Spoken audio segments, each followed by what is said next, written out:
to discuss our September examination 2020-21 plus 2 physics. So first of all, question number 1, two charges plus 2 nanocoulomb and minus 20 nanocoulomb. तो दो charges given है आपके पास plus 20 nanocoulomb और minus 20 nanocoulomb are separated by 5 mm. तो note कर लीजिए plus और minus 20 nanocoulomb और जो उनके बीच में सेपरेशन है डिस्टेंस है वो है 5 mm. ठीक है, these are your charges. Q की वैल्यू कह सकते हो आप. कैलकुलेट क्या करना है? Calculate the magnitude and direction of dipole moment. Dipole moment आपको कैलकुलेट करना है. तो डाइपोल मोमेंट को P से लिखते हैं. फार्मूला क्यू डॉट 2a या 2r लिख सकते हो, L भी ले सकते हो आप, इसको मर्जी आपकी है. Q dot 2r value put कर दीजिए. ठीक है, और सॉल्व करिए इसको. तो नैनो कूलम गिवन है. नैनो कूलम का मतलब कितना है? तो नैनो कूलम से कूलम को बनाएंगे तो क्या हो जाएगा 10 रेज़ टू द पावर -9. ठीक है, तो क्यू की वैल्यू आप इसमें से कोई भी ले सकते हो. प्लस माइनस से आपको इफेक्ट नहीं पड़ेगा. क्यू का मैग्नीट्यूड ही एक तरह से लेना होता है, पॉजिटिव और नेगेटिव नहीं लेना होता. तो 20 into 10 raise to the power 9 into 2 into 5 mm. 5 mm millimetre का मतलब क्या होगा 10 रेज़ टू द पावर -3. तो इस तरह से आप ये वैल्यू पुट करके इसको सॉल्व करेंगे. क्या आ जाएगा इसको सॉल्व करके आंसर?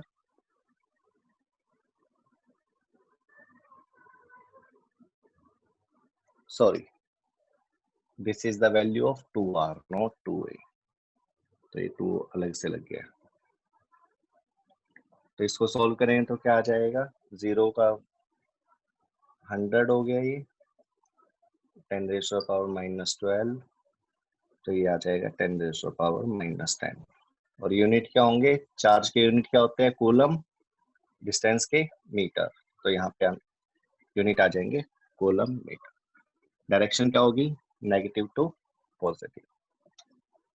ठीक है, this is the direction. Next question, electric potential due to electric dipole at an equatorial point. Equatorial point पर इलेक्ट्रिक पोटेंशियल की वैल्यू कितनी होगी? वैसे इलेक्ट्रिक पोटेंशियल का फार्मूला पता होगा आपको.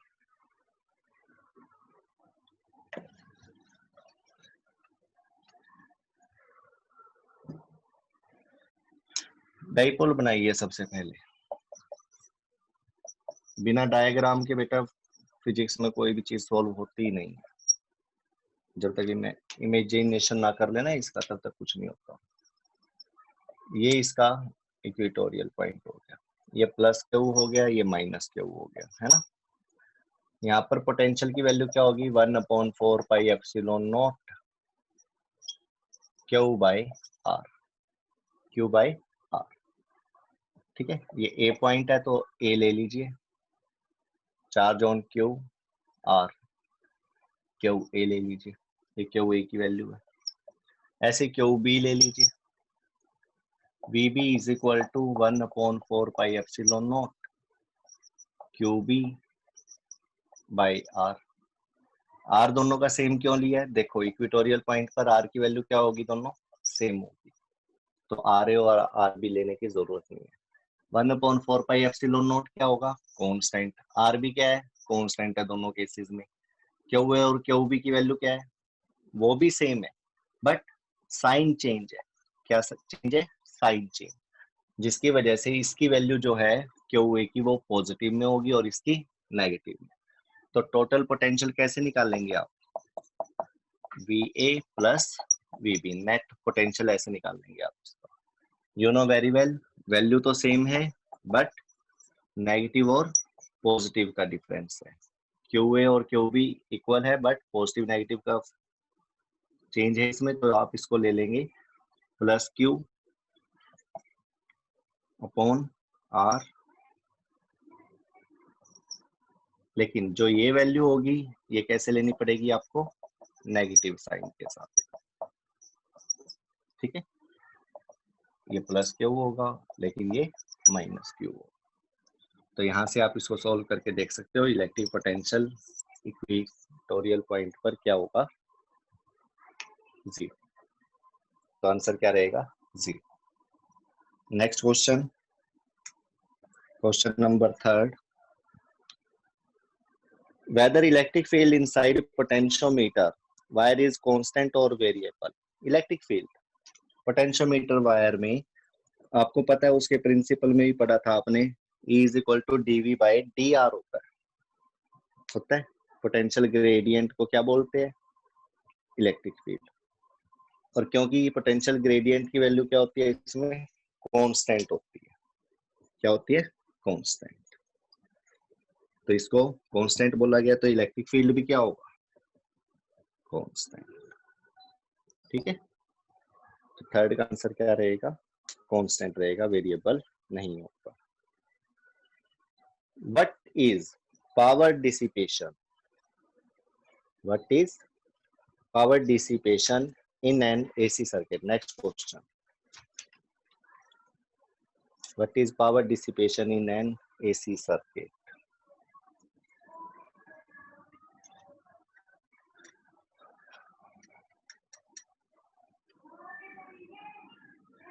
पावर डिसिपेशन कैसे निकालोगे एसी सर्किट में, अल्टरनेटिंग करंट सर्किट में?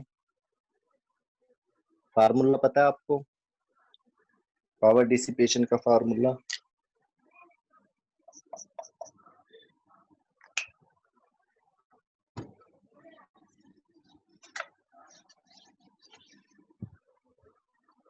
P is equal to VI cos phi, या P is equal to EI cos phi भी लिख सकते हो। E EMF के लिए, I करंट के लिए यहाँ पर, ठीक है।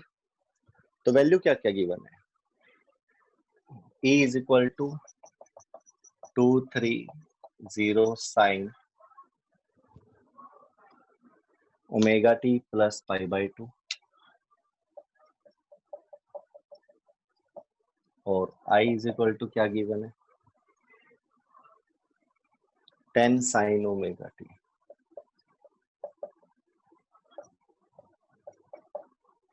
देख सकते हो आप, फेज डिफरेंस इसमें 90 डिग्री का है।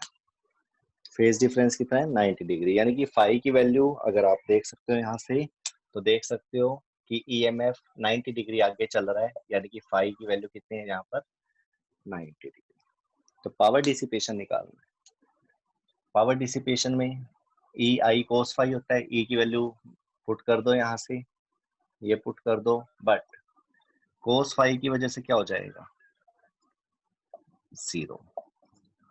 तो पावर डिसिपेशन क्या होगा एसी सर्किट में, जिनकी वैल्यू E और I में अगर 90 डिग्री का फेज डिफरेंस है तो क्या होगा, 0, ठीक है।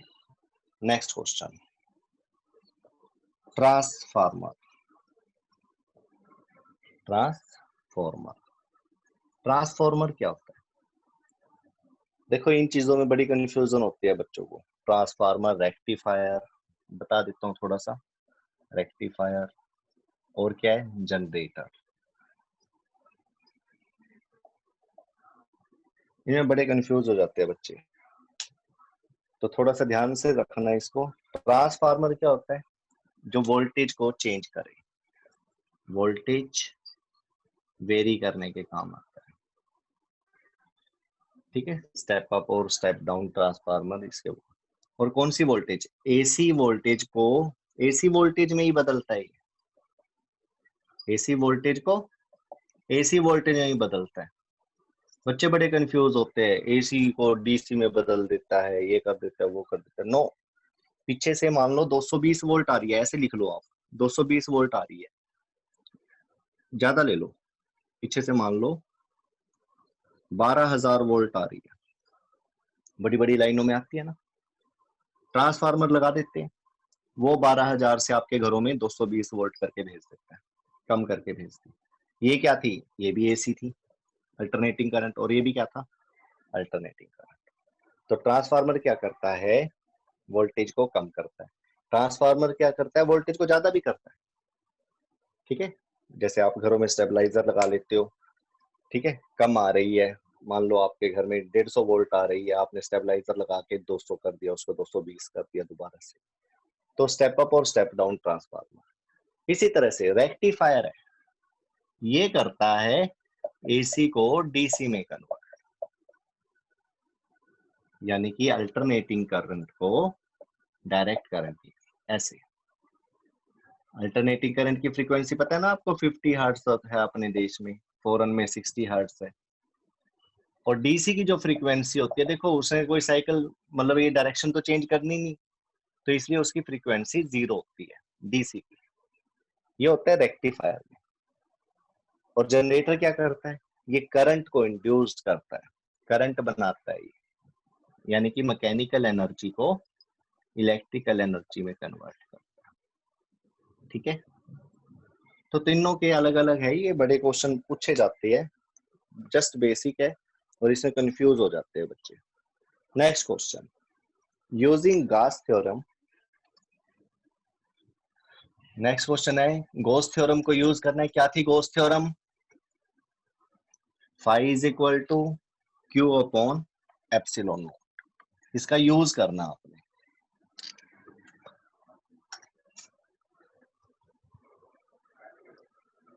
तो using Gauss theorem, derive an expression for electric field intensity at a point due to a line charge. Line charge की, लाइन चार्ज की वजह से गॉस थ्योरम की एप्लीकेशन करी थी आपने, कहा था काफी इंपॉर्टेंट है सीबीएसई पॉइंट ऑफ व्यू से, और क्वेश्चन आता है बेटा इसका सीबीएसई में, याद रखना। तो लाइन चार्ज के लिए कुछ पता है डायग्राम, ऐसे कोई लाइन है वो चार्ज ले ली,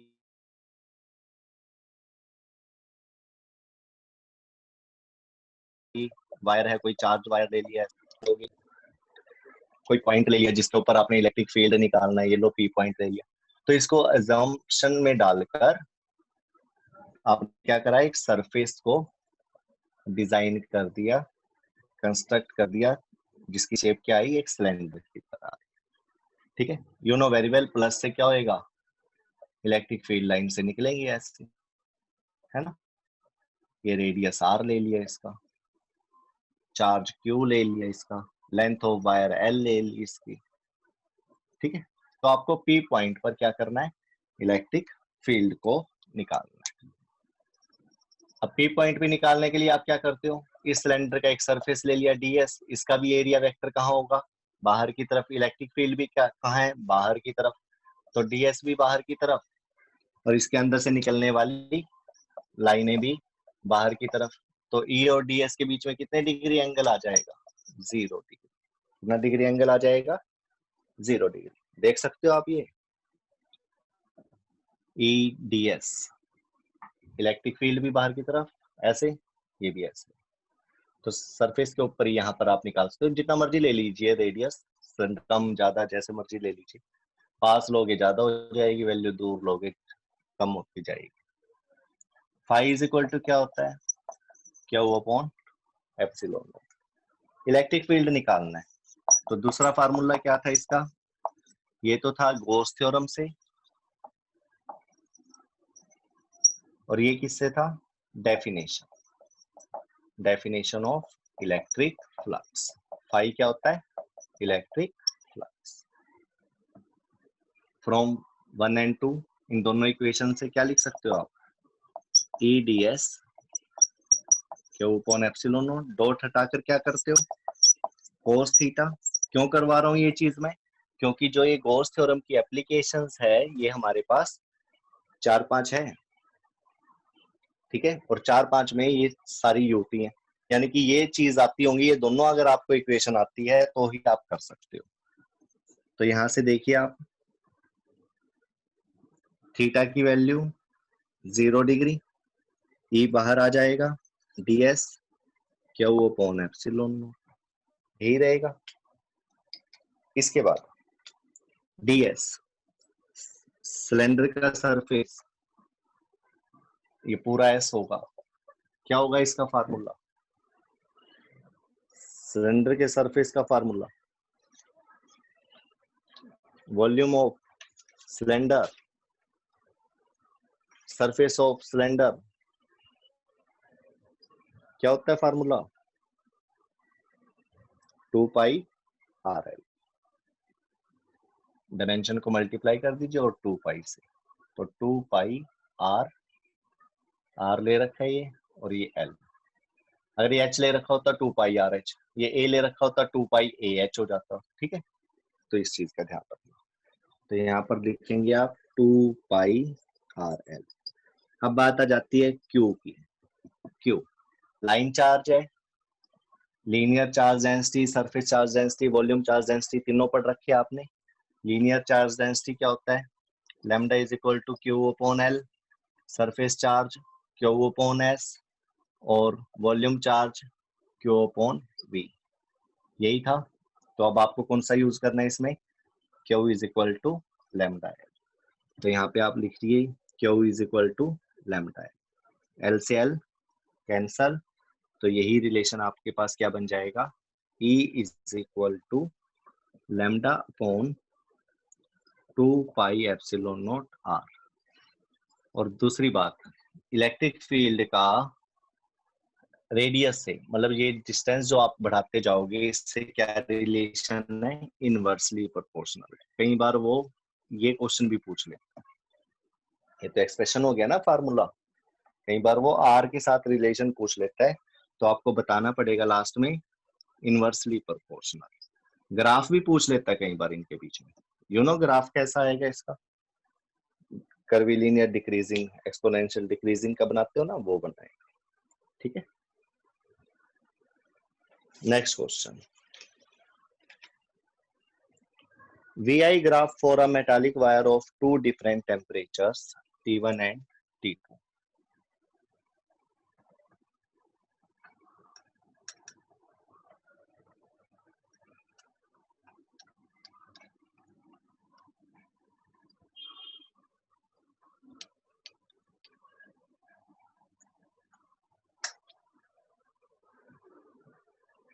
VI graph for a metallic wire at different temperature T1 and T2 as shown in figure. Figure बनाइए। VI ग्राफ बोला गया है, लेकिन देखिए कमाल की बात, IV ग्राफ गिवन है। लिखने में VI ग्राफ है और बनाया क्या गया है? IV graph. तो आपको तो ग्राफ जो गिवन है उसी के हिसाब से चलना है ना, T1 T2, इसी से डिसाइड करना है। Which of the two temperatures is higher and why? दोनों में से टेम्परेचर किसका ज्यादा होगा? सबसे पहली बात रेजिस्टेंस, जिसका रेजिस्टेंस ज्यादा होगा उसका टेम्परेचर ज्यादा होगा। तो रेजिस्टेंस किसका ज्यादा होगा? अगर ये VI ग्राफ होता तो आप कह देते T1 का रेजिस्टेंस ज्यादा और T2 का कम, बट ये कौन सा ग्राफ है? IV graph. IV ग्राफ में क्या होता है? रेसिप्रोकल ऑफ रेजिस्टेंस होता है। स्लोप क्या होता है? रेसिप्रोकल ऑफ रेजिस्टेंस, यानी कि ये T1 रहने दो, रेसिप्रोकल ऑफ रेजिस्टेंस यानी कि I अपॉन B, यही होगा ना। तो जो इसका रेजिस्टेंस है वो क्या होगा? कम होगा। इसका रेजिस्टेंस क्या होगा? ज्यादा। स्लोप देखिए ना, स्लोप कैसे लेते थे आप? परपेंडिकुलर अपॉन बेस का। परपेंडिकुलर क्या है यहाँ पे? I, बेस क्या है? B, ये परपेंडिकुलर है, ये बेस है। तो T1 के लिए निकालते हैं सबसे पहले, for T1 I upon B, तो ये क्या आ गया? 1 अपॉन R। स्लोप क्या है इसका? ज्यादा है ना T1 का, तो R क्या होगा? कम होगा। स्लोप ज्यादा है T1 के केस में, तो R की वैल्यू क्या है? इनवर्सली प्रोपोर्शनल हो गया ना ये अपॉन में, तो ये कम हो गया, ठीक है। तो ये T1 के लिए है। इसी तरह से T2 के लिए क्या होगा? स्लोप लेस है, रेजिस्टेंस ज्यादा होगा। जिसका रेजिस्टेंस ज्यादा होगा टेम्परेचर भी ज्यादा होता है, तो T2 is greater than T1। This is your final answer. तो थोड़ा सा स्लोप को स्टडी करिए ताकि इस तरह के क्वेश्चन आपके गलत ना हो। नेक्स्ट,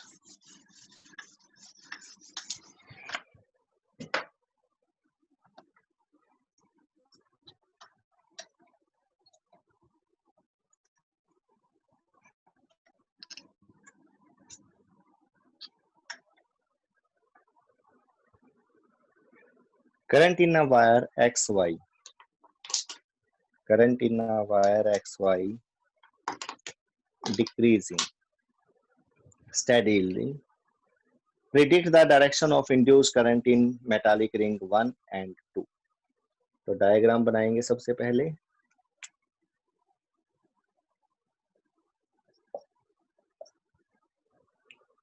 इस तरह से है, ये मेटालिक रिंग दे रखी है दो साइड आपको, ये रिंग 1, ये रिंग 2, ठीक है।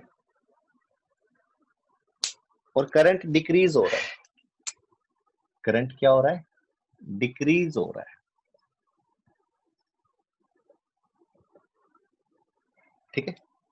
तो कैसे करेंगे आप इसको, मेटालिक 1 वायर में और ये 2 में करंट इंड्यूस होगा, यस, क्योंकि करंट डिक्रीज होगा या इंक्रीज होगा तो ही मैग्नेटिक फील्ड क्या होगा, इन दोनों का चेंज होगा। लेकिन किस डायरेक्शन में होगा करंट, ये लेंजेस बताएगा। क्या बताएगा, लेंजेस लो। तो आंसर कैसे देंगे आप इसका, चलो देखते हैं। राइट हैंड लीजिए अपना, करंट की डायरेक्शन में ये डिक्रीज हो रहा है, ठीक है। इसके अंदर भी मैग्नेटिक फील्ड क्या होगा, देखिए कैसे जाएगा अंदर की तरफ, वो भी डिक्रीज होगा, डिक्रीज होगा ना। यहां से देखिए y2x में आपने थंब लगा दिया करंट की डायरेक्शन में, और ये क्या कर दिया, अंदर की तरफ क्या हो रहा है, मैग्नेटिक फील्ड डिक्रीज हो रहा है, ओके। और इधर क्या हो रहा है, बाहर की तरफ आउटवर्ड मैग्नेटिक फील्ड क्या हो रहा है, डिक्रीज हो रहा है, ओके। तो यहाँ पर आप लेंजेस लॉ लगाएंगे तो क्या होगा, मेरे को अंदर की तरफ जो मैग्नेटिक फील्ड इसका डिक्रीज हो रहा है उसको क्या करना है, अपोज करना है, यानी कि इंक्रीज करना है। क्या करना है, इंक्रीज। तो मैं इसकी तरह इसके अंदर की तरफ मैग्नेटिक फील्ड अगर बढ़ाऊंगा तो दोबारा से राइट हैंड, अभी तक ऐसे कर रखा था ना आपने, अब ऐसे कर लीजिए आप, थंब, मैग्नेटिक फील्ड बढ़ाना है मेरे को अंदर की तरफ, क्योंकि अंदर की तरफ मैग्नेटिक फील्ड क्या हो रहा था, इसका कम हो रहा था। देखो इस करंट की वजह से कोयल 1 में मैग्नेटिक फील्ड क्या हो रहा है, कम हो रहा है। कोयल 2 में वो भी इनसाइड, इनवर्ड, अंदर की तरफ। कोयल 2 में क्या हो रहा है, मैग्नेटिक फील्ड कम हो रहा है, वो भी आउटवर्ड, बाहर की तरफ। ये तो है इस करंट की वजह से। अब बात आ जाती है लेंजेस की। किसकी आ जाती है, लेंजेस लो। वो कहता है जहां पर मैग्नेटिक फील्ड कम हो रहा है हमें वहां पर मैग्नेटिक फील्ड को बढ़ाना है। उसको बढ़ाने के लिए जो भी डायरेक्शन आएगी करंट की वो इंड्यूस करंट होगा, यही कहा था ना उसने। अब ये बताइए, जो ये इनवर्ड मैग्नेटिक फील्ड कम हो रहा है कोयल 1 में, तो मैं कोयल 1 में अंदर की तरफ मैग्नेटिक फील्ड बढ़ाऊंगा तो थंब कहाँ जाएगा, अब राइट हैंड थंब रूल, अंदर की तरफ थंब को करा, फिंगर को इस तरह से कर्ल करा, तो क्या आ जाएगा, ये कैसी डायरेक्शन आ जाएगी, क्लॉकवाइज। क्या आ जाएगी, क्लॉकवाइज। इसके अंदर आ जाइए, अब आउटवर्ड कम हो रहा है बाहर की तरफ, तो बाहर की तरफ मैं बढ़ाऊंगा मैग्नेटिक फील्ड को, तो बाहर की तरफ थंब और ये curl your finger of right hand like this. तो अब आपको क्या दिखेगा यहाँ पर, एंटी क्लॉकवाइज। तो ये क्या हो गया, induced current, induced current. Induced current की डायरेक्शन क्या होगी कोयल 1 में,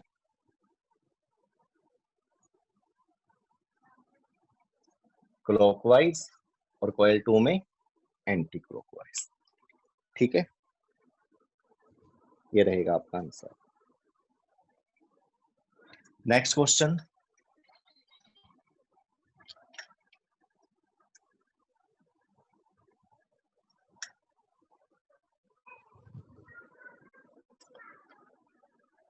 at a place the horizontal component of earth magnetic field is b, small B ले लीजिए या कैपिटल बी ले लीजिए, कोई फर्क नहीं पड़ता इस चीज से। तो बी मैग्नेटिक फील्ड रहेगा आपका, और हॉरिजॉन्टल कंपोनेंट का at and angle of dip is 60 degree. Angle of dip क्या होगा? 60 degree. What is the value of horizontal component of earth magnetic field at equator? किसी एक प्लेस पर बोला है horizontal component of earth magnetic field is B. चलो, horizontal component क्या लिया है? बी। एंगल ऑफ डिप कितना गिवन है? 60 डिग्री। ठीक है, तो हॉरिजॉन्टल कंपोनेंट का फॉर्मूला क्या होता है? Resultant magnetic field cos delta. H की वैल्यू क्या है? स्मॉल बी ले रखा है ना, small B, R cos 60 degree. तो B is equal to R cos 60 क्या होता है? 1/2। तो R की वैल्यू, रिजल्टेंट मैग्नेटिक फील्ड की वैल्यू क्या आ गई? 2B। नंबर 1 नोट कर लीजिए, R is equal to 2B। अब बात आ जाती है एट इक्वेटर क्या होगी इसकी वैल्यू? किसकी? हॉरिजॉन्टल कंपोनेंट की। एट इक्वेटर डेल्टा की वैल्यू कितनी होती है? 0। एंगल ऑफ डिप की वैल्यू क्या होती है इक्वेटर पे? 0। पोल पे क्या होती है? 90 डिग्री। पता है ना, वो अर्थ का डायग्राम बनाया था, फील्ड लाइंस बनाई थी। तो डेल्टा की वैल्यू 0। दोबारा से हॉरिजॉन्टल कंपोनेंट निकालिए, formula R cos delta. Delta की वैल्यू 0 डिग्री। ठीक है, तो कोस 0 क्या होता है? 1। एच की वैल्यू आपको फाइंड आउट करनी है, आर की वैल्यू क्या थी? 2b। तो क्या आ गया आंसर? 2b। ठीक है, डबल आ गया उसका। कहां पर? इक्वेटर पर। तो ये रहेगा आंसर आपका, ये नहीं होगा, ये आंसर होगा। ये तो आपने रिजल्टेंट निकाला।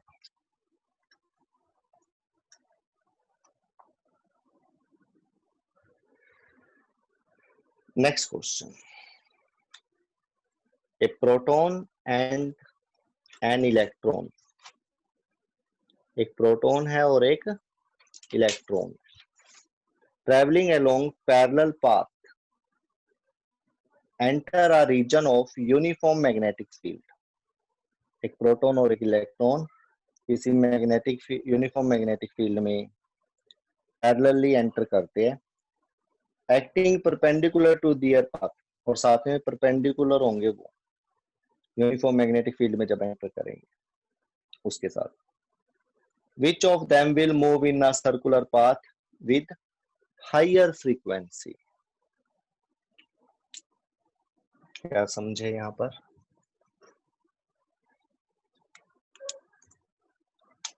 कोई magnetic field, uniform magnetic field,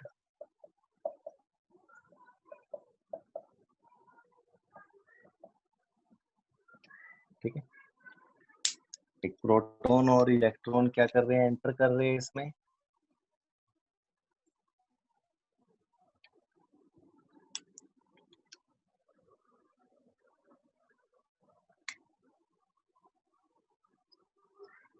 you know very well, इस पे माइनस होता है और इससे प्लस होता है। डायरेक्शन क्लॉकवाइज और एंटी क्लॉकवाइज होंगी इनकी। ठीक है, लेकिन अभी क्वेश्चन क्या है हमारे पास? फ्रीक्वेंसी, मतलब कौन ज्यादा तेज चक्कर काटेगा, यही है क्वेश्चन। कौन ज्यादा तेज चक्कर काटेगा? आपको पता है फार्मूले इसके? साइक्लोट्रॉन से पहले का क्वेश्चन है, साइक्लोट्रॉन तो कट गया आपके उसमें से, लेकिन जो ये सर्कल का रेडियस होता है, जब कोई चार्ज पार्टिकल एंटर करता है मैग्नेटिक फील्ड में, क्या होता है उसका formula? R is equal to mv upon qb। Time period कैसे निकालते थे? 2 पाई r अपॉन v करके सोल्व करके क्या आता था टाइम पीरियड का फार्मूला? इसको r की वैल्यू अगर आप इसमें पुट करके सोल्व करोगे तो क्या आएगा? 2 पाई r की वैल्यू mv अपॉन qb, नीचे v था, v से v कैंसल, तो आ जाता था 2 पाई m अपॉन qb। ठीक है, टाइम का उल्टा क्या होता है? फ्रीक्वेंसी। तो ये फार्मूला क्या बनेगा? qb अपॉन 2 पाई m। ठीक है, तो यहां से फ्रीक्वेंसी का फैसला कौन करेगा? मैग्नेटिक फील्ड क्या है? कांस्टेंट, यूनिफॉर्म है ना। मैग्नेटिक फील्ड क्या है? कांस्टेंट। 2 पाई क्या है? कांस्टेंट। बचा q by m। q by,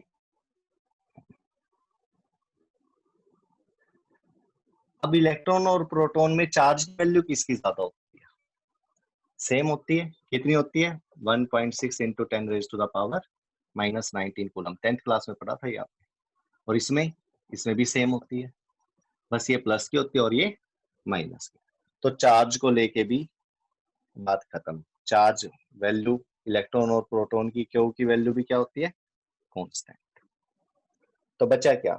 m, यानी कि frequency in case of proton and electron inversely proportional to क्या जाएगी? मास। अब मास किसका ज्यादा होता है? Mass of proton, mass of electron, किसका मास ज्यादा है? प्रोटॉन का मास ज्यादा होता है और इलेक्ट्रॉन का मास कम होता है। तो जिसका मास कम होगा उसकी फ्रीक्वेंसी ज्यादा। तो frequency of electron is greater than frequency of proton. ठीक है, तो this will be the answer. लेकिन रिलेशन देना पड़ेगा, पता होने चाहिए सभी टर्म।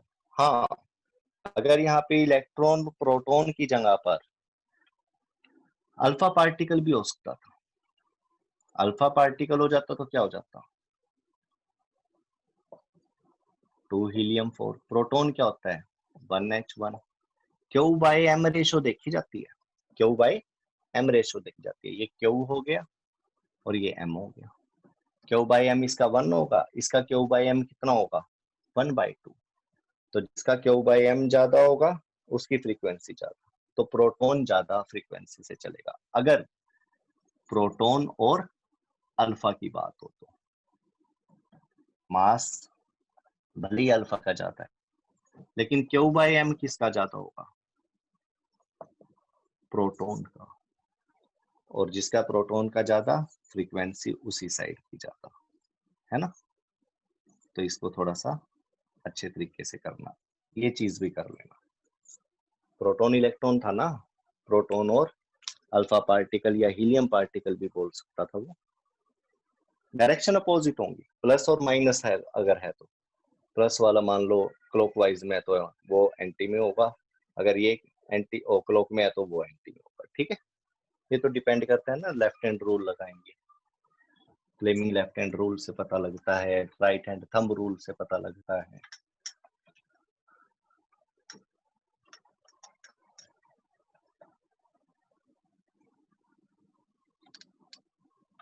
नेक्स्ट क्वेश्चन नेक्स्ट पढ़ेंगे। नेक्स्ट है, a galvanometer with the coil of resistance 12 ohm shows full scale deflection for current। कितने करंट के लिए? 7.5 नहीं 2.5 मिली एम्पियर। तो गैल्वेनोमीटर का क्वेश्चन आ गया ये, कन्वर्शन का। एमीटर और वोल्ट मीटर में करते थे, तो दोनों क्वेश्चन ही डाल दिए थे मैंने इसमें, ताकि दोनों फार्मूले आपको ध्यान हो जाए। तो गैल्वेनोमीटर का जो रेजिस्टेंस है वो कितना गिवन है? 12 ओम। और करंट फुल स्केल डिफ्लेक्शन किस पे दिखा रहा है? 2.5 मिली एम्पियर पे। ये दो वैल्यू तो गिवन है। ठीक है, अब how will you convert the meter into an ammeter of range 0 to 7.5 ampere. Ammeter बनाना है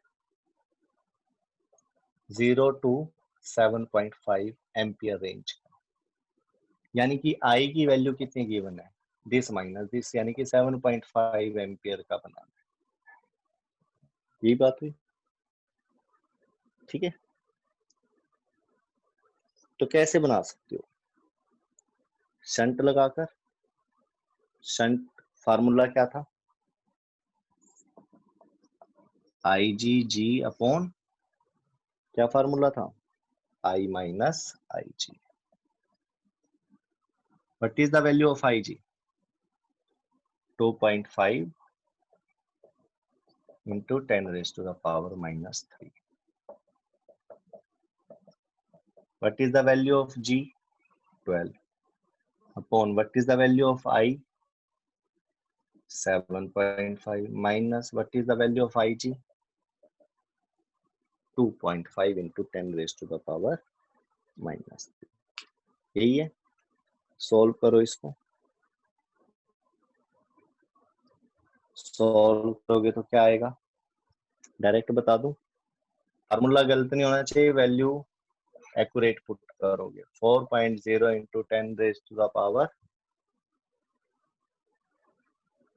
minus 3 ohm।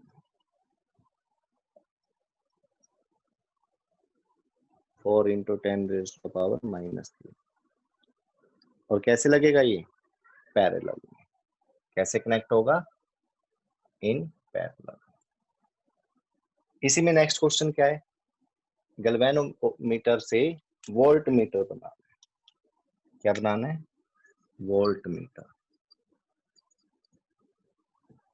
रेंज क्या दे रखी है, 0 to 10 वोल्ट, 0 to 10 वोल्ट। तो इसमें V की वैल्यू और साथ में डाल दी है, 10 वोल्ट। 10 वोल्ट रेंज का बनाना। फार्मूला, सीरीज में लगेगा रेजिस्टेंस, कितना रेजिस्टेंस सीरीज में लगेगा इसमें, formula V upon I G minus G, यही होगा। V की वैल्यू 10 ओम, 10 वोल्ट। IG की value 2.5 into 10 raise to the power minus 3 minus G की वैल्यू 12। सॉल्व करोगे, सॉल्व करोगे तो क्या होगा, किसी को ही कर लो। ऊपर क्या हो जाएगा, 10 raise to the power 4 upon 2.5 minus 12,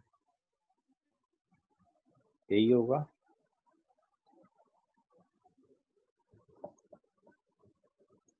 ten 10,000 upon में 2.5, पॉइंट हटाइए, जीरो ऊपर, 4,000, 4,000 में से 12 गए, 3988। ये इन सीरीज में कनेक्ट होगा, 3988 ओम। ठीक है, क्वेश्चन नंबर 11। चलो नेक्स्ट क्वेश्चन देखते हैं। नेक्स्ट क्वेश्चन है, अ सेल ऑफ EM